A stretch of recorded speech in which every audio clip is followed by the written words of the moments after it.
Hi there, Alex here, and in today's video we're gonna do a new test from scratch. On previous lessons we did this, we can get all files of a given user, which is good. However, there's something which I found while I was reviewing all the code, and let's say we remove this, for example. Okay, we don't have that file name and we don't have this neither. So if we run the test, everything works. So there's nothing checking for that file name, and that's bad because we need this file name. So let's analyze what's happening here. So we are getting a gist collection with all of the gist we have here. Then we get all the files, and basically here we are just checking if the files we get is a files collection, good, and the number of files. But we are not checking what's the content of those files.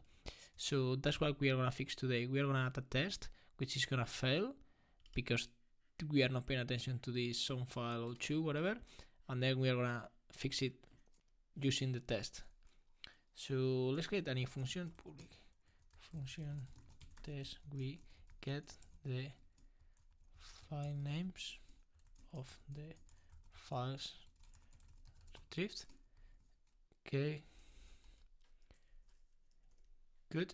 So now we need to steal some code. Let me copy this for now, and I will copy this, good. And now we need to change this a little bit. So I just need one of these, I don't need more than one, so let me do that. Let's change this to some URL. I don't want the next developer to pay attention to the URL because it's not relevant. So this is the thing I want the next developer to look at. So I want to be something like file on gist.php, good. I can change that here as well. So we have this response, we call here, we use an existing user, we get all of them, then we get the files collection, good. And what we need to do here is we need to say, like, let's say first file, and it's gonna be equals to files collection, and it's gonna get the first position, good. And then all we have to do here is to say this as equals, let's hardcode this, file on gist.php, and it should be something like first file get file name, for example. Oh, so let me copy this, and I'm gonna do another assertion. So I want that this, okay, to be instance of file, good. So on the previous stage we got a files collection, but I want to be sure, like, when I get one of the items on that collection, I want that to be file. So let's run the test and see what we have. Okay, and now we are saying, like, assert instance must be a class or interface. Okay, this is a well-known error. Basically we haven't imported this class, so let me do that. Let me copy this and do file, good. Let me run the test again, and now we have the error, like we don't have this function. So let's go to file and create it. So okay, public function get file name, good. Let's do that for now. Let's run the test and see what's the next error.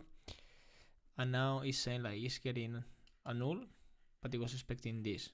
Okay, and that's because we are not doing anything here with the file name. So let's analyze how can we fix this. So we go to the get files on the gist collection. So let's go there, gist collection, good. And get files creates a new files collection, good. Goes through all of the gist, getting all the files and merging them with this collection. So we need to go to gist, good, and then we have files, which basically is returning whatever we had there. So I think this was created on the gist parser, yep, good. And this is, we are in the files collection, which is created here, which is here. Okay, so here is the key. So whenever we are parsing the files, we are creating a new file which is added to this array, and we are passing the file name here as part of the constructor. But we are not getting that. We are just creating a new file, but the file is not getting that parameter. So let's make sure we add it. So let's say public function construct. Okay, good. And let's say we get a parameter which is going to be a string, which is going to be file name. Good. And all we have to do here is to say this file name is equals to file name. Good. We need to add the property private file name. Good. And all we have to do then here is to return this. And by the way, this needs to be a string. Good. So let's give it a go and see what happens. Boom, all in green. So that's good. We've drawn this new feature using tests from scratch, from having the issue in the system until it got green. So let's see if we need to refactor something. I don't think we have. We've gone through small things, but there's something here which, yeah, I would like to refactor. So I'm hard coding this here, here, and here, and I don't like to do that. So let's say file name, and I'm gonna say file on gist.php. Good. So I think now we can do something like we did in the gist test. We can use wildcards there. So we get rid of this, we get rid of this. So let me call this template. Good. And then I can say gist response is going to be equals to printf. We're going to pass the gist template, and then we need to pass a value for this and a value for this. Okay, so let me copy this, and I'm going to say this is going to be equals to that and equals to that. So this will go here. Good. And then on here we can just use this file name instead of the hardcode version, which is not nice. Good. So good. Before we move on, let me refactor this file.